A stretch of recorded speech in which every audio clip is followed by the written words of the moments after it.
그리고 나서 제가 막 뭐라 얘기하면 아 그러면 요렇게 하면 되겠네요? 그러면 요것만 하면 되죠? 나 요 질문이 제일 무서워. 그거는 생각을 하기 싫다는 것에 그냥 증거야. 나는 생각하기 싫으니까 당신이 명령을 입력해. 지금 이렇게 되는 거죠. 아니 그러면은 내가 컴퓨터랑 일하지 왜 지랑 일하냐? 사람이랑 일하는 이유가 있잖아요. 로봇과 일하고 싶은 상사는 아무도 없어요. 안녕하세요. 일잘러 특강계의 일타 강사, 유일한 강사죠. 태산 이영입니다.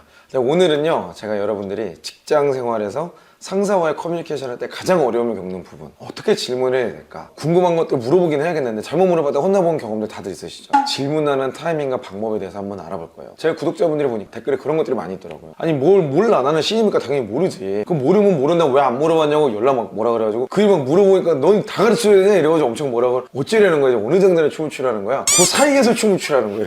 이렇게 가거나 이렇게 가면 안 돼. 그 사이 어딘가에서 이렇게 춤을 춰야 되는데 오늘 그 사이가 어딘지를 오늘 한번 같이 알아보는 시간 갖도록 하겠습니다. 자, 먼저 여러분 이걸 하기에 앞서서 절대 하면 안 되는 질문부터 먼저 한번 알아보도록 할게요. 첫 번째는 기본 개념, 용어에 대한 질문입니다. 뭐 우리가 일을 하다 보면 특별히 사회 초년생 때 그런 일이 많거든요. 생소한 용어가 많아요. 그리고 어떤 회사는 경력이라 하더라도 그 회사에서만 쓰는 용어들이 있어. 그게 많다 보니까 이거를 물어봐야 되나 말아야 되나 이렇게 헷갈리다가 타이밍을 놓쳐버리는 경우가 있어요. 자, 그럴 때 잘 모르는 건 그냥 물어봐도 상관없지만 가능하면 검색을 통해서 먼저 한번 알아보세요. 개념이나 용어들을 뭐 검색해도 안 나오잖아요. 이걸 물어보는 대상은 상사라기보다는 동료입니다. 동료. 혹은 뭐 상사라고 해도 뭐 선배 정도. 직속 상사라고 하는 나의 상사에게 묻기보다는 먼저 여기서 일을 해봤던 사람에게 물어보는 용어 정도로서가 좋을 것 같아요. 근데 기본 용어 같은 거 있잖아요. 직무의 특별한 용어라든지 유튜브에서 클릭률이 뭐예요 막 이래버리면 이거 진짜 막 답 안 나오는 거거든요. 기본적인 용어 자체는 검색이라도 한번 좀 해봐라. 제가 기억에 남는 게 뭐냐면 제가 처음에 그룹 인재경영본부에 갔을 때 일이었어요. 그 당시에 채용 팀장님이 저한테 이메일을 한 줄을 딱 보내셨는데 분석 데이터요 뒤에다가 이렇게 보내셨어. 그래서 내가 이게 뭔 소린지 모르겠는 거예요. 아쌉? 아쌉이 뭐야? 그때는 이렇게 검색해도 안 나오더라고. 내가 이 용어를 찾아서 한 이틀인가 3일이 걸렸어요. 주변에 진행하는 선배를 붙잡고 아쌉이 뭐예요? 그때 못 알아듣는 거예요. 그러다가 결국은 도저히 안 돼가지고 팀장님한테 팀장님 아쌉이 뭔지 도저히 모르겠으면 죄송합니다. 그랬더니 ASAP, as soon as possible. 내가 최대한 검색해보고 알아볼 수 있는 데까지 알아보고 그 다음에 물어보면은 또 그것 때문에 고민을 해봤다는 것만으로도 가끔씩 혼날 수도 있어. 그냥 쓸데없는 그냥 물어보지 뭐하러 네가 고민하고 있어 이 자식아 뭐 이럴 수도 있는데 그렇다고 해서 아무 생각 없이 계속 질문하는 것보단 나아요. 그러니까 초반에는 나는 좀 답답하게 느껴지더라도 한번 욕을 먹더라도 검색하고 알아볼 때까지 해보고 물어보는 게 낫다. 저는 순서상 그게 맞다고 봐요. 두 번째는 목적이 없는 질문이에요. 자, 이건 뭐냐면은 우리가 뭐 격렬하게 회사에서 아무것도 하기 싫기도 하고 뭐 그러잖아요. 근데 그렇다고 해서 시키는 것만 딱 하는 거죠. 예를 들어서 사무실 청소 여기 좀 너무 지저분하니까 저거 좀 치워라 얘기를 했더니 뭘 치우면 될까요? 이제 질문을 한 거예요. 그래서 아니 거기 위에 있는 저기 물병이나 이런 것도 좀 치우고 그래. 그랬더니 나머지 책들은 막 다 이렇게 지저분한데 그걸 그대로 내비두고 물병만 치우는 거예요. 그래서 상사가 또 열받아가지고 야 그거 물병을 치우랬다고 물병만 치우냐? 책도 정리 좀 해. 네 알겠습니다. 그래서 책 정리를 연락했는데 책을 어디다 옮겨놓자 거기다 그냥 쌓아놓은 거야. 예를 들면 이런 거죠. 별 생각 없이 상사가 말을 이렇게 좀 두루뭉술하게 할 수는 있어요. 뭐 복잡하고 바쁘거든. 자기가 하고 있는 많은 일들 중에 눈에 밟히는 일 하나를 얘기를 하는 거고 또 자기 의도를 정확히 이해 못했기 때문에 교정 정도 해주는 거란 말이죠. 그러다 보니까 되게 디테일하게 이야기하지 않는 건데 그거를 왜 저런 지시를 했을까? 왜 저렇게 얘기를 했는가를 곰곰이 생각해보지 않고 말만 그냥 하는 거예요. 뭐 이런 사람들이 요즘 많은데 물론 그런 상사를 만나는 건 복입니다. 그거는 뭐 정말 좋은 거예요. 모두가 그런 상사가 됐으면 좋겠어요.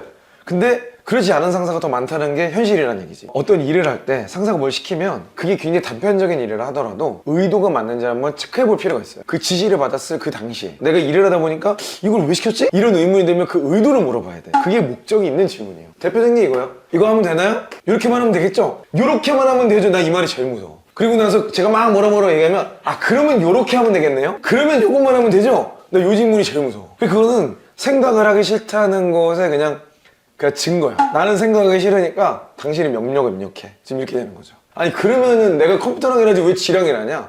사람이랑 일하는 이유가 있잖아요. 로봇과 일하고 싶은 상사는 아무도 없습니다. 이거 이외에도 굉장히 안 좋은 질문들이 많지만 일단 두 가지만 한번 뽑아봤고요. 이번에는 타이밍에 대해서 한번 알아볼게요. 최악의 질문 타이밍이 뭘까? 이것도 뭐 너무 많습니다. 근데 제가 여러분께 정말 강조하고 싶은 첫 번째는 뭐냐면 상사의 컨디션이 배드일 때 이거 정말 주의해야 됩니다. 근데 컨디션에 영향을 주는 요소는 정말 많아요. 이 상사 위에 또 상사가 있을 거 아니에요? 상사가 영향을 줄 수가 있고요.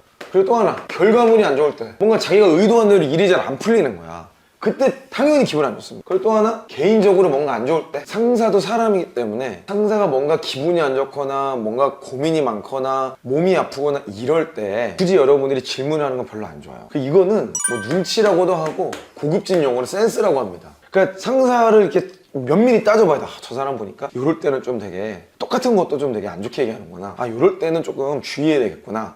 이런 반응들을 보면서 꼭 다른 사람들 또는 다른 상사랑 이야기할 때 저분이 어떻게 반응하는지를 한 번씩 관찰할 필요는 있어요. 그런 것들을 보다 보면은 직장 생활의 절반이 저는 의사소통이라고 하는데, 의사소통의 거의 대부분은 눈치와 센스입니다.